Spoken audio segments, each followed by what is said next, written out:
Hello everyone, myself Chris Kumar Sinha on the behalf of A classes, and today now we are going to start our standard 10th first topic, that is electricity. Students, this chapter holds 19 marks in the board examination. Okay, so now if you have the basic concept of electricity, then 50% of the work is done for this chapter. So today in the earlier classes we will have the basic knowledge of electricity. Then we will try to understand what is electricity, related formula, SI units. Then we will go for the potential difference, and further on one by one we will go for each and every topic and numericals also. तो जब electricity की पढ़ाई हम लोग करने जा रहे हैं तो सबसे पहले हम लोग को ये समझना होगा कि इलेक्ट्रिसिटी है क्या and what are the causes of electricity. तो जनरली आप जितने भी वीडियोस देखते हैं, जितने भी टीचर्स आपको पढ़ाना शुरू करते हैं, वो आपको डायरेक्ट फ्लो ऑफ चार्ज से स्टार्ट करते हैं पढ़ाना। मैं आपको सबसे पहले ये समझाने की कोशिश करूंगा कि आखिर एक ऑब्जेक्ट चार्ज होता क्यों है, why an object becomes charge. अगर इस चीज को आप समझ गए तो इलेक्ट्रिसिटी का 25% जो टॉपिक है वो आप समझ जाएंगे। तो सबसे पहले हम ये समझते हैं कि वो ऑब्जेक्ट चार्ज होता क्यों है, और इसके लिए बहुत तेजी में हम लोग जाते हैं एटॉमिक स्ट्रक्चर। तो what is this atomic structure? Atomic structure हम लोग ऑलरेडी पढ़े हैं। It has a nucleus and electrons are moving around in the orbit. ठीक है, तो एक एटॉमिक स्ट्रक्चर में क्या होता है, एक न्यूक्लियस होता है जिसमें प्रोटॉन और न्यूट्रॉन होते हैं, और इलेक्ट्रॉन जो है वो इनके चारों तरफ एक ऑर्बिट में चक्कर लगा रहा होता है। ओके, ये है एटॉमिक स्ट्रक्चर। अब हम इसको थोड़ा अच्छे से समझने की कोशिश करते हैं। तो 2 या 3 स्टेटमेंट मैं आपको बताऊंगा एटॉमिक स्ट्रक्चर से रिलेटेड। ओके, सो जो पहला स्टेटमेंट है वो ये, an atom is electrically neutral. इस चीज को सबसे पहले हम लोग समझते हैं।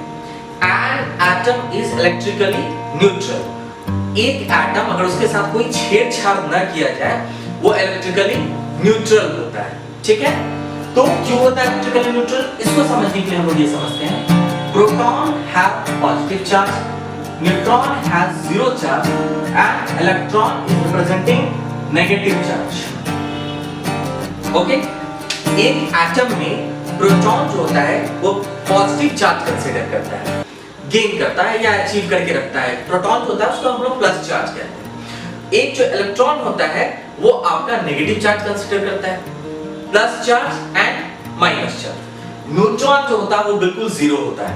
देखिए एटम में आखिर इनकी ड्यूटी क्या है, व्हाट आर देयर रिस्पांसिबिलिटीज? तो रिस्पांसिबिलिटीज है इनका एटॉमिक मास में। अगर आप एटॉमिक मास की बात करें तो ये होता है proton plus neutron. Electron is not considered in the atomic mass. क्यों? आप यही समझ लीजिए, मेरे पूरे बॉडी का वेट सपोज दैट 65 kg। अगर मैं अपना बाल कटवा लूं उससे क्या फर्क पड़ जाएगा, कितना फर्क पड़ेगा मेरे वेट में? कुछ नहीं। बिल्कुल इसी तरह एक एटम में प्रोटॉन और neutron are heavy particles, but electron are very light particles, very light particles, बहुत हल्के पार्टिकल्स होते हैं। इसलिए एटम के मास में इस इलेक्ट्रॉन को हम लोग कैलकुलेट ही नहीं करते हैं। इलेक्ट्रॉन की हैसियत बस उतनी ही है जितना हमारे पूरे बॉडी में बाल की हैसियत है, हमारे सर के बाल की हैसियत है, बस उतना ही है इलेक्ट्रॉन की हैसियत एक एटम के अंदर। ठीक है, लेकिन सिर्फ एटॉमिक मास के सेंस। अब अगर हम बात करें एक चार्ज के सेंस में, तो एटम इलेक्ट्रिकली न्यूट्रल करने के लिए एटम जो होता है, इलेक्ट्रिकली न्यूट्रल करने के लिए एटम के अंदर में प्रोटॉन और इलेक्ट्रॉन ही सब कुछ होते हैं। यहाँ न्यूट्रॉन भारी होते हुए भी किसी काम का नहीं है। क्यों? क्योंकि न्यूट्रॉन के ऊपर जीरो चार्ज होता है और इसका कोई काम नहीं होता है चार्ज के मामले में, कोई काम नहीं होता है। यानी हम लोग को कंसीडर लेके चलना है प्रोटॉन का और इलेक्ट्रॉन का। तो एक एटम में number of electron is equal to number of proton. एक एटम में number of electron number of proton के बिल्कुल बराबर होता है। यानी कि जितना प्लस चार्ज होगा उतना ही माइनस चार्ज होगा। इसको ऐसे हम लोग देख लेते हैं। अगर मान लेते हैं कि एटम में 3 प्रोटॉन है, 3 प्रोटॉन, तो इलेक्ट्रॉन भी कितना होगा 3, इलेक्ट्रॉन भी कितना होगा 3, 1 plus 1 minus cancel, 1 plus 1 minus cancel, 1 plus 1 minus cancel, ठीक है। फाइनली आपके पास चार्ज क्या बचा, दैट इज 0, कुछ भी। तो इसकी वजह से ये एटम इलेक्ट्रिकली न्यूट्रल होगा, ओके। लेकिन अब प्रॉब्लम कहां आएगी, प्रॉब्लम तब आएगी ये इलेक्ट्रॉन जो होता है अपना लाइट वेट की वजह से दलबदलू नेता होता है। प्लीज मेरे इस वर्ड पे याद रखिएगा, दलबदलू नेता, ताकि आपको समझ में आ पाए और याद रख सके इस चीज को। ये कभी उछल के उधर चला जाएगा या दूसरे का पकड़ के अपने में ले आएगा, ठीक है। या तो अपने एटम के ऑर्बिट से उछल के दूसरे एटम के ऑर्बिट में चला जाएगा, या दूसरे एटम के ऑर्बिट से पकड़ के एक इलेक्ट्रॉन को अपने घर में ले आएगा। अब इस इलेक्ट्रॉन का नंबर जहां ज्यादा या कम हुआ तो ये बैलेंस जो है ये बिगड़ जाएगा, प्लस और माइनस का बैलेंस बिगड़ जाएगा। और अगर ऐसा हुआ ये एटम आइदर पॉजिटिव चार्ज हो जाएगा या नेगेटिव चार्ज हो जाएगा। अब मैंने कहा कि ये बैलेंस गड़बड़ हो जाएगा, तो बैलेंस कैसे गड़बड़ हो जाएगा देखते हैं। मान लिया कि इस एटम से एक इलेक्ट्रॉन निकल के भाग गया, ये वाला एटम से एक इलेक्ट्रॉन निकल के भाग गया। प्रोटॉन अपने भारी वजन के कारण एक कसम खा के रखा है, प्रोटॉन ने कसम खाया हुआ है कि वो किसी भी तरह से न्यूक्लियस से हिलडोल नहीं करेगा, वो जहां है वहीं रहेगा। It will stay remains at the same place. It will not move. Proton will personally not move. ठीक है? अब प्रोटॉन तो जितना है उतना ही रहेगा। एक इलेक्ट्रॉन यहाँ से भाग चुका है, 1 plus 1 minus cancel, 1 plus 1 minus cancel, extra क्या बच गया, 1 plus charge. Now this atom has become positively charged. This atom has become positively charged. अब यहाँ से इलेक्ट्रॉन निकल के दूसरे एटम में पहुंचा था, वहां क्या कार्यक्रम हो गया भाई, वहां भी 3 प्रोटॉन था, 3 इलेक्ट्रॉन था, लेकिन अब एक इलेक्ट्रॉन एक्स्ट्रा आ चुका है, 1 plus 1 minus 1 plus 1 minus 1 plus 1 minus. अब ये जो दूसरा एटम था वो नेगेटिवली चार्ज हो गया, now it has become negatively charged, okay. अब इस तरह से ये एटम चार्ज्ड हो गया। अगर इसके साथ ये इलेक्ट्रॉन छेड़छाड़ नहीं किया होता तो ये चार्ज्ड होता, न्यूट्रल होता, लेकिन अब ये एटम चार्ज हो चुका है, पॉजिटिव चार्ज या नेगेटिव चार्ज। जिसमें एक बात मैंने जो कहा बिल्कुल याद रखिएगा, प्रोटॉन कभी मूव नहीं करता है, प्रोटॉन कभी भी मूव नहीं करता है, मूवमेंट इलेक्ट्रॉन करता है, मूवमेंट इलेक्ट्रॉन करता है, ठीक है, ओके। तो अब हम लोग पढ़ेंगे प्रॉपर्टी ऑफ चार्ज, चार्ज की प्रॉपर्टी क्या होती है। If I want to explain the property of charge in one line, then that I will explain you that like charges repels each other and like charges attract each other. जो like charge है वो एक दूसरे को repel करता है, और जो एक दूसरे को repel करता है, और जो unlike charge एक दूसरे को attract करता है। Like charge repels, unlike charge attract। अगर प्लस के सामने प्लस आ गया तो ये एक दूसरे को repel कर देगा, लेकिन वही प्लस के सामने अगर माइनस आ गया तो attract each other, ठीक है। तो ये चार्जेस के बीच में एक फोर्स ऑफ अट्रैक्शन और रिपल्शन बना रहता है, this is the property of charge. अब हम लोग आते हैं चार्ज। तो चार्ज दो तरह का होता है, kind of charge, this is property of charge, this is kind of charge. Charge दो तरह का होता है, पहला स्टैटिक चार्ज। स्टैटिक चार्ज में क्या होता है आपका, the charge which is at rest. अगर चार्ज आपका रेस्ट में है तो उस चार्ज को हम स्टैटिक चार्ज कहते हैं। फॉर एग्जांपल इलेक्ट्रोस्टैटिक चार्ज, ये चार्ज को हम लोग रेस्ट में कंसीडर करते हैं, ठीक है। और जो हम लोग इस चैप्टर में पढ़ना है वो है करंट चार्ज। करंट चार्ज मतलब the charge which is in the motion. अगर ये चार्ज मोशन करने लग गया तो हो गया करंट, और उसके बारे में हम लोग को पढ़ना है, that is current charge, okay. हाँ, तो अब हम लोग चार्ज को समझने के लिए सबसे पहले हम लोग लेते हैं इलेक्ट्रिक सेल को। इस करंट चार्ज को समझने के लिए हम सबसे पहले लेते हैं इलेक्ट्रिक सेल। इस इलेक्ट्रिक सेल में आप देख सकते हैं दो पोल होता है, पहला नेगेटिव चार्ज, दूसरा पॉजिटिव चार्ज, यानी negative point and positive point, या नेगेटिव पोल एंड पॉजिटिव पोल।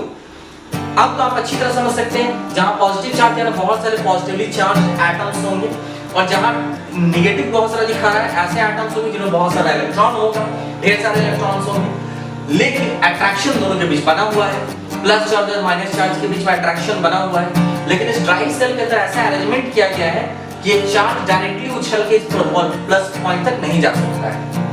मैंने जो कहा माइनस चार्ज नहीं जा सकता है, इसलिए क्योंकि मैंने स्टार्टिंग में ही कहा कि minus charge will not, plus charge will not move, proton will not move. तो मूव कौन करेगा भाई, इलेक्ट्रॉन, क्योंकि अट्रैक्शन तो बना हुआ है, किसी एक को मूव तो करना होगा, तो इलेक्ट्रॉन मूव करेगा। अब ये इलेक्ट्रॉन जिस पाथ से मूव कर सकता है, यानी ये जो नेगेटिव चार्ज जिस पाथ से मूव कर सकता है, that path is known as conductor. तो we will connect this from the conductor. Conductor से कनेक्ट कर दिया हमने। अब आप कंडक्टर क्या है मत पूछिएगा। Conductor those materials which allow the heat electricity to pass through it, that are conductor. Iron, gold, silver, copper, that all are conductor.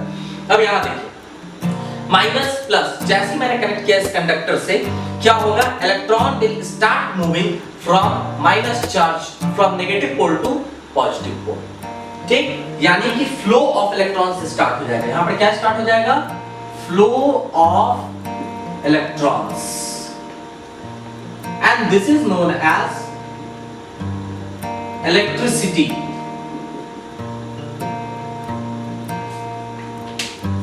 Please keep in your mind, मैंने कहा electricity, मैंने ये नहीं कहा electric current, मैंने कहा electricity. The flow of electrons from negative point to positive point through a conductor is known as electricity. What is electricity? It is flow of electrons. Now as the electron starts flowing, a charge, a positive and opposing charge, a current starts flowing in the opposite direction of flow of electron. जैसे ही negative से positive की तरफ electron flow करने लगता है, इसके opposite direction में एक करंट फ्लो करता है ऑटोमेटिक, और ये तभी तक फ्लो करेगा जब तक इलेक्ट्रॉन फ्लो करेगा, यानी इलेक्ट्रॉन के फ्लो के साथ ही ये करंट फ्लो करेगा। ठीक है, और ये जो फ्लो करना शुरू करता है, दैट इज इलेक्ट्रिक करंट। तो हम लोग कहेंगे what is electric current, what is electric current, what is electric current. So a charge flowing from positive to negative. What is electric current, एक चार्ज जो फ्लो करता है पॉजिटिव टू नेगेटिव, एक current जो फ्लो करता है positive to negative, that is electric current. लेकिन a flow of electron which is electricity, it flows from negative to positive. ये बहुत ही इंपॉर्टेंट पॉइंट है। ABC physics Satish Kumar Gupta 11th में इस चीज का डिस्क्रिप्शन बहुत अच्छे से, 12th में बहुत अच्छे से इस चीज का डिस्क्रिप्शन दिया गया है। आप अगर नेट से सर्च करके पढ़ सके तो वहां से पढ़ सकते हैं, बट ये बेसिक कॉन्सेप्ट मुझे लगता है इस लेवल पर आप लोगों को बता देना ज्यादा बेटर होगा। So now we have already understood what is the electric current, what is electricity. So what is the definition of electric current? The definition of electric current is that is the passing of charge at per unit of time. ठीक है, तो जैसा हम already समझ चुके हैं कि एक कंडक्टर में एक यूनिट ऑफ टाइम, पर्टिकुलर एक यूनिट ऑफ टाइम में जितना चार्ज फ्लो करेगा वही आपका इलेक्ट्रिक करंट है। तो ऐसा यूनिट ऑफ इलेक्ट्रिक करंट क्या हो सकता है, तो coulomb that is Q that is charge. Coulomb जो होता है वो ऐसा यूनिट होता है चार्ज का। ठीक है, तो चार्ज का यूनिट हो गया कूलम और टाइम का हो गया सेकंड, तो ये हो जाएगा coulomb per second. Coulomb per second ऐसा यूनिट ऑफ इलेक्ट्रिक करंट, और इसको हम लोग बोलते हैं ampere. Ampere was the scientist जिन्होंने इस मैथमेटिकल डेरिवेशन को ड्राइव किया था, तो टोटली जो है इसको एज ए एम्पियर बोल देते हैं। और ऐसा यूनिट इसका क्या है, that is coulomb per second. ठीक है, charge passing at per unit of time. तो नेक्स्ट टॉपिक है हम लोग का potential difference. So our next topic is potential difference and electric potential. आप इसको ऐसे समझ सकते हैं, what is electric potential. Electric potential क्या है, तो it is the work done to bring a unit of charge from a infinity to a point. Infinity से एक पॉइंट ऑफ तक चार्ज को लाने में किया गया जो वर्क डन होता है, that is your electric potential. ठीक है, that is your electric potential. तो अब हम इसको समझते हैं कैसे।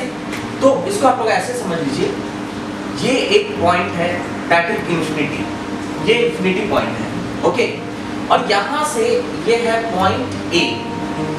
इस पॉइंट ए तक में मान लेते हैं कोई लड़का इस चार्ज को उठाकर लेकर ए तक आया, ओके। अब देखिए लड़के ने कितनी मेहनत की है, इंफिनिटी से चार्ज को उठाकर लेकर उस चार्ज को पॉइंट ए तक लेकर आया, और यहाँ पर फाइनली उसने चार्ज को रख दिया। अब यहाँ पर loss of conservation of energy का जो एक स्टेटमेंट है वो काम में आएगा। What, energy can not be created, it can not be destroyed. भाई एनर्जी को ना क्रिएट किया जा सकता है ना डिस्ट्रॉय किया जा सकता है। तो उस लड़के ने, मान लेते हैं लड़के का नाम है राम ने इन्फिनिटी से चार्ज को उठाया और उठाकर एक पॉइंट तक लाया, यानी उसने अपना एनर्जी उस चार्ज को लाने में खर्च कर दी। तो आखिर वो एनर्जी गया ना, वो एनर्जी कहाँ खत्म हो गया? डिस्ट्रॉय हो सकता है। वो सारा का सारा एनर्जी इस पॉइंट ए पॉइंट पे जो चार्ज आया उसमें स्टोर, ए पॉइंट पे जो चार्ज आया ये उसके अंदर स्टोर। तो अब ये जो एनर्जी होगी, यहाँ पर जो चार्ज की जो कैपेसिटी होगी ऑफ डूइंग वर्क, उसके अंदर एनर्जी स्टोर हो चुका है। That is its electric potential, that is its electric potential. ठीक है, तो it is the capacity of a charge to do the work और produce the energy, that is its electric potential. ठीक है, अब ये समझते हैं तो पोटेंशियल डिफरेंस क्या है। अब मान लीजिए यहाँ पर राम ने तो लाकर यहाँ पे रखा चार्ज को, लेकिन यहाँ रावण खड़ा, रावण के बात पसंद नहीं है, उसने लात मार के चार्ज को वापस फेंक दिया यहाँ पे। ठीक, अब राम यहाँ से बेचारा फिर वापस गया और यहाँ पर उसने फिर से चार्ज को उठाया और लेकर चल गया। बेचारा एक तो वापस आया, फिर यहाँ से लेकर चार्ज को लेकर चला। अब आप ही बताइए, क्या इसके अंदर उतना ही ताकत बचेगा जितना एक को लाने में था? जिस समय एक को लेकर वो आ रहा था चार्ज को, जितना ताकत उसके अंदर था, क्या उतना ही ताकत उसके अंदर बचा है कि वो बी को लेकर आ रहा है? नहीं, जवाब है नहीं। यानी वो वापस ए तक नहीं आ पाएगा। वो क्या होगा, वो बी पॉइंट तक ही लाके चार्ज को रख देगा।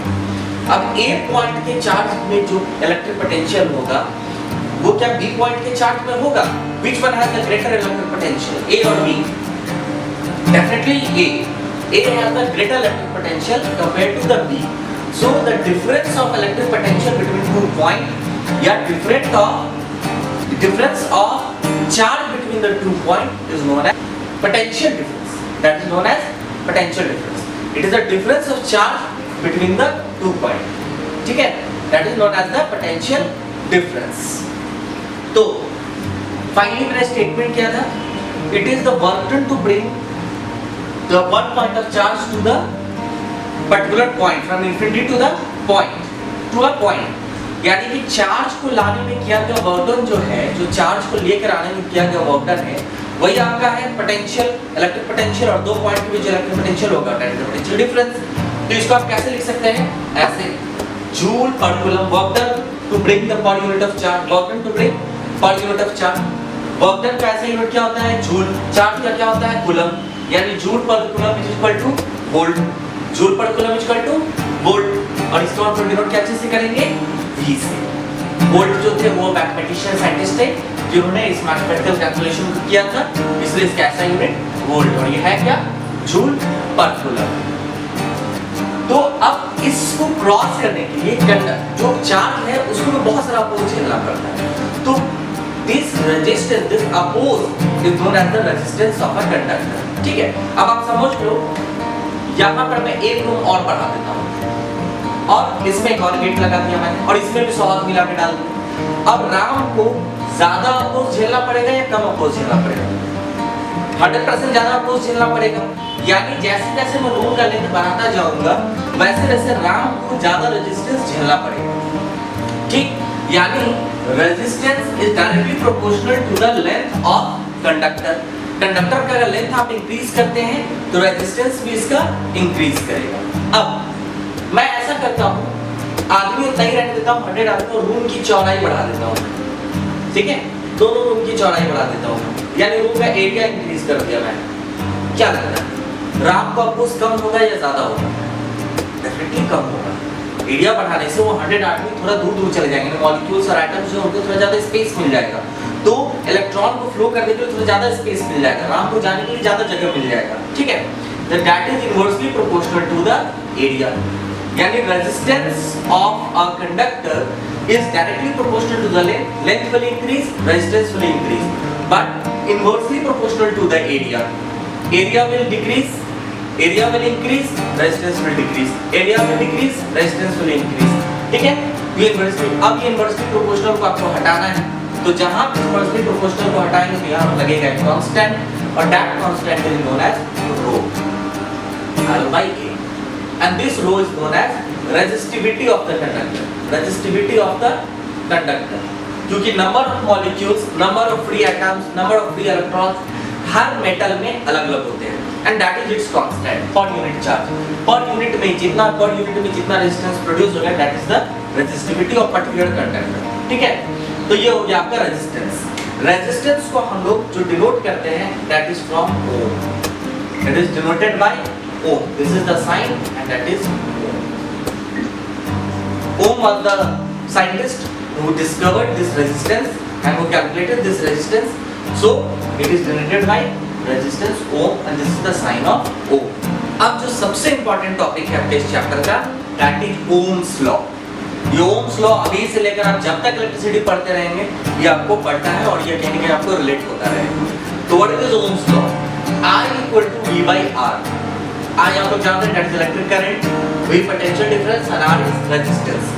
तो ओम भाई साहब का कहना था कि electric current passing in a conductor is equal is proportional to the its potential difference but inversely proportional to its resistance. ठीक है, आप देख सकते हैं रेजिस्टेंस का इनवर्सली प्रोपोर्शनल है और जो आपका पोटेंशियल डिफरेंस है उसका वो डायरेक्टली प्रोपोर्शनल है। यानी कि अगर पोटेंशियल डिफरेंस बढ़ेगा तो करंट का फ्लो बढ़ेगा, लेकिन रेजिस्टेंस अगर बढ़ता है तो करंट का फ्लो घटता है, घटता है। ये था ओम्स का लॉ। ठीक है, अब इस ओम्स लॉ का आप और फॉर्मूला निकाल सकते हैं I equal to V by R। तो आप यहाँ से V equal to क्या कर सकते हैं IR और R के लिए क्या निकाल सकते हैं V by I। अब यहाँ देखिए ओम्स लॉ से टोटल 3 फॉर्मूला आपको मिलेगा और तीन ही फॉर्मूला से रिलेटेड आपको न्यूमेरिकल्स मिलते हैं। तीनों फॉर्मूला से रिलेटेड आपको न्यूमेरिकल्स मिलता है हर जगह पे। ठीक है, आपको कहीं पर रेजिस्टेंस दिया रहेगा, करंट फ्लो दिया रहेगा, कहेगा पोटेंशियल डिफरेंस बताइए उस सर्किट का, या फिर आपको पोटेंशियल डिफरेंस दिया रहेगा, करंट दिया रहेगा, कहेगा उस रेजिस्टेंस का जो है यूसीआर सर्किट का जो है रेजिस्टेंस बताइए। तो ये यहाँ पर ये रहेगा और रेजिस्टेंस निकालने का 2 डिफरेंट तरीका भी है, वो हम लोग बाद में सीखेंगे। और या फिर आपको पोटेंशियल डिफरेंस और रेजिस्टेंस दिया रहेगा, कहेगा करंट कितना फ्लो कर रहा है उसमें ये बताइए।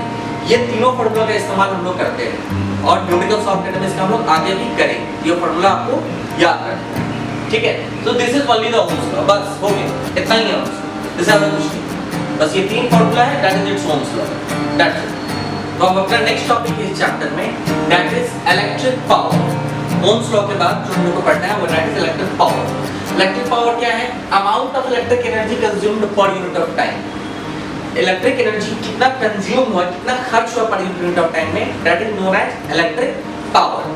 तो इलेक्ट्रिक एनर्जी कंज्यूम्ड का एक फार्मूला होता है, वो क्या होता है H। एक्चुअली हम लोग इसको कंसीडर करते हैं हीट। जितना हीट प्रोड्यूस हो रहा है इलेक्ट्रिकल अप्लायंसेस से मान के चलते हैं उतना एनर्जी कंज्यूम हो रहा है। ठीक है, तो अब H equal to I square RT, the electric power equal to क्या हो जाएगा H by T, that is H by T। अब I square RT, H के बदले में क्या लिख सकते हैं I square RT। I square RT लिखने के बाद ये टाइम का T तो कट जाएगा, आपके पास बचा क्या I square R। अब ओम्स लॉ को लाइए, देखिए ओम्स लॉ यहाँ आ गया I equal to V by R। अभी जस्ट हम लोगों ने सॉल्व करके देखा था, तो ओम्स लॉ इक्वल टू क्या होता है I equal to V by R। बस इस वैल्यू को पुट कीजिए, I स्क्वायर है तो V पे V स्क्वायर, R पे V square, V square by R square into R, क्योंकि इनटू R तो पहले से है, ये R कट जाएगा, स्क्वायर इसका R का कट जाएगा तो बचेगा क्या V स्क्वायर by R। तो पावर इक्वल टू 5 हमारे पास एक फार्मूला क्या आ गया V स्क्वायर by R। ये जितने छोटे छोटे फार्मूला ये सब आपको याद रखना है। Power equal to V square by R। तो अभी तक हमने क्या लाया P equal to V square by R। Ohm's law भाई साहब फिर से आएंगे, Ohm's law again V equal to IR, V का वैल्यू। अब यहाँ P इक्वल टू क्या है V स्क्वायर by R, इसको रिलीज करते हैं V into V by R। एक V का वैल्यू ओम्स लॉ से डाल दीजिए, that is V equal to IR। IR आप यहाँ पे डालें, क्या हो जाएगा ये R और R कैंसिल हो जाएगा, आपके पास क्या बचेगा V into I, power equal to V into I। अब देख लीजिए ये दोनों फॉर्मूला हो गया आपके पास, आपको रेजिस्टेंस दिया हुआ है, पोटेंशियल डिफरेंस दिया हुआ है, डायरेक्ट पावर निकाल सकते हैं। अगर आपको पोटेंशियल डिफरेंस दिया हुआ है, करंट दिया हुआ है, तो भी आप यहाँ से डायरेक्ट पावर निकाल सकते हैं। ठीक है, ये दोनों फॉर्मूला हो गया इलेक्ट्रिक पावर का। नेक्स्ट जो सबसे इंपॉर्टेंट टॉपिक है हमारे इस चैप्टर का दैट इज रेजिस्टेंस, जहां स्टूडेंट अभी सबसे ज्यादा कंफ्यूज्ड होते हैं। ठीक है, देखिए अब तक हम लोग बिल्कुल सीरीज से पढ़ते आ रहे हैं। हम लोगों ने इलेक्ट्रिक करंट पढ़ा, इलेक्ट्रिक करंट मतलब इलेक्ट्रिक पोटेंशियल पढ़ा, पोटेंशियल डिफरेंस पढ़ा, पोटेंशियल डिफरेंस के बाद हम लोग इलेक्ट्रिक पावर पढ़ा, और इलेक्ट्रिक पावर पढ़ने के बाद अब जो हम लोग पढ़ाई कर रहे हैं दैट इज द रेजिस्टेंस। ठीक है, तो रेजिस्टेंस दो तरह का कनेक्शन आता है। ये इलेक्ट्रिक सर्किट में जब आप जाएंगे तो दो तरह का कनेक्शन आता है रेजिस्टेंस। क्या? पहला सीरीज कनेक्शन और दूसरा पैरेलल कनेक्शन। अब जरा देखते हैं सीरीज कनेक्शन क्या है और पैरेलल कनेक्शन क्या है। सीरीज कनेक्शन ये बहुत इंपॉर्टेंट टॉपिक है, इसको बड़े ध्यान से समझिए।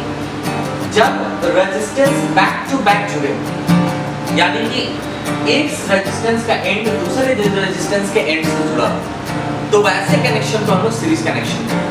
आप यहाँ देख सकते हैं एक रेजिस्टेंस का एंड दूसरे रेजिस्टेंस के एंड से जुड़ा हुआ है, कनेक्टेड, तो ऐसा कनेक्शन को हम लोग सीरीज कनेक्शन कहते हैं। ठीक है, तो मान लेते हैं ये इसका रेजिस्टेंस जो ओम है, वैल्यू है, वो कुछ है, इसका कुछ है, इसका कुछ है, उसको R1, R2 और R3 मान लेते हैं। ठीक है, तो टोटल रेजिस्टेंस क्या होगा, यानी RT, that is considered as total resistance.